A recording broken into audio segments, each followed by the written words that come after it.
मी आहे तुमची सोनल अहिराव। आज आपण बनवणार आहोत संक्रांत स्पेशल म्हणजे तीळचे लाडू। त्यासाठी लागणारे साहित्य अर्धा किलो मी तीळ घेतलेले आहेत, थोडेसे शेंगदाणे घेतलेले जे मी पहिलेच भाजून घेतलेले आहेत, चिक्कीचा गूळ मिळतो बाजारात तो आणायचा आहे, तो मी घेतला अर्धा किलो आणि वेलची पूड घेतलेली आहे। तर आपण याला बनवण्याची सुरुवात करूया। सर्वात आधी आपण तीळ जी आहे ती भाजून घेणार आहोत।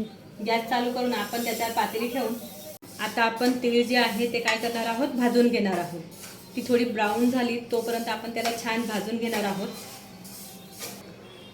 आता आपले हे तीळ आपण थंड करण्यासाठी एका मोठ्या प्लेटमध्ये काढून घेणार आहोत। तोपर्यंत आपण मोठी कढई ठेवून ॲल्युमिनियमची कढई ठेवून याच्यात गूळ वितळून घेऊया।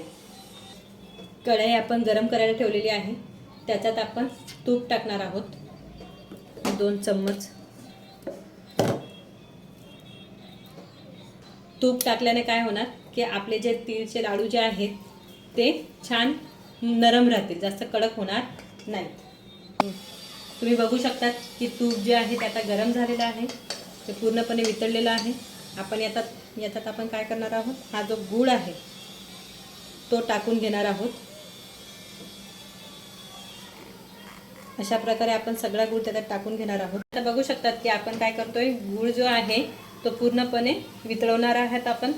आणि एक तार होईपर्यंत, जास्त नाही उकळवायचं आहे, एकच तार होईपर्यंत आपण त्याला चेक करणार, बघणार। जर एक तार झाला असेल तर ठीक, नाही तर आणखी थोडंसं उकळवून आपण की आपला हा जो पाक आहे गुळाचा तो पूर्णपणे तयार झालेला आहे। मी एका डिशमध्ये पाणी घेतलेलं आहे आणि त्यात आता हे टाकून बघणार आहे। जर याच्यात हे असं जमा होत असेल म्हणजे हे तुम्ही बघू शकतात की आपला पाक तयार आहे। पाक तयार झालेला आहे, याला आपण चांगलं ढवळून घेऊया आणि नंतर यात हे तीळ वगैरे जे आहे ते आपण टाकणार आहोत।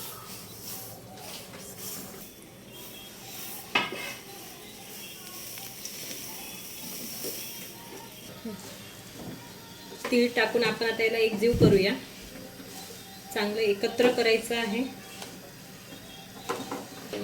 होणार नाहीत। आपण काय करणार आता, लाडू बांधायची सुरुवात करूया। लाडू बांधायच्या आधी हातात थोडंसं तूप लावून घ्यायचं आहे, जेणेकरून हाताला चिटकणार नाही। अशा प्रकारे आपण हाताला काय करणार आहोत, तूप लावून घेणार आहोत। हे बघा मंडळी, आपण असे छोटे छोटे लाडू बनवून घेणार आहोत। हे बघा किती सुरेख झालेला आहे, त्याचा सुगंध पण छान सुटलेला आहे, घरात पूर्णपणे दरवळत आहे। हे बघा थोडं थोडं घ्यायचं, गरम गरम आहे तर लवकर लाडू तयार होतात, वाढायला काही त्रास होत नाही। हे बघा असे छोटे छोटे लाडू आपल्याला काय करायचे आहे, तयार करून घ्यायचे। हे सारण तुम्ही बघू शकतात की इथे गरम आहे आणि गरम गरमच या लाडूंना तयार करायचे असतात, कारण की गरम गरममध्येच हे लाडू छान बांधले जातात। अशा प्रकारे आपण हे सगळे लाडू तयार करून घेणार आहोत। अशा प्रकारे आपण हे लाडू जे आहेत ते करून घेत आहोत, छोटे छोटे छोटे छोटे। सगळं तयार झाल्यावर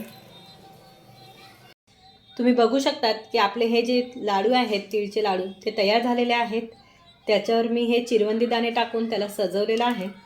आता हे लाडू आपल्या खाण्यासाठी तयार झाले। जर तुम्हाला माझी रेसिपी आवडली असेल तर लाईक करा, शेअर करा, सबस्क्राईब करा आणि बेल आयकॉन दाबायला विसरू नका। जय महाराष्ट्र।